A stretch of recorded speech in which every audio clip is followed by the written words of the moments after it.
বলো তো এটা কি গাছ? হ্যালো সবাইকে, কেমন আছেন? চলে এসেছি আবারও একটা নতুন ভিডিও নিয়ে।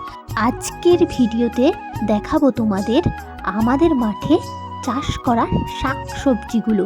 তো চলো ভিডিওটা শুরু করি এখান থেকে। এই যে শাকগুলো দেখছো, এই শাকগুলো হলো কলাই শাক, আর এইগুলো হচ্ছে মূলো শাক, আর এইগুলো হলো পালং শাক। আর এই যে পাশে ছোট ছোট গাছগুলো দেখছো, এগুলো হচ্ছে শিম গাছ। আর এই হচ্ছে আমাদের সেই আলুর গাছ। আগের ভিডিওতে তোমাদের দেখিয়েছিলাম আলু কিভাবে চাষ করা হয়েছিল। আর এগুলো হচ্ছে ধনেপাতা, আর এগুলো হচ্ছে নোটে শাক। আর এই গাছগুলো দেখছো, এগুলো হচ্ছে বিনস গাছ।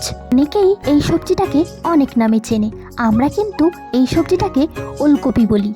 আর এগুলো হচ্ছে টমেটো বাগান। টমেটো গাছগুলোকে কিন্তু এইভাবেই চাষ করা হয়।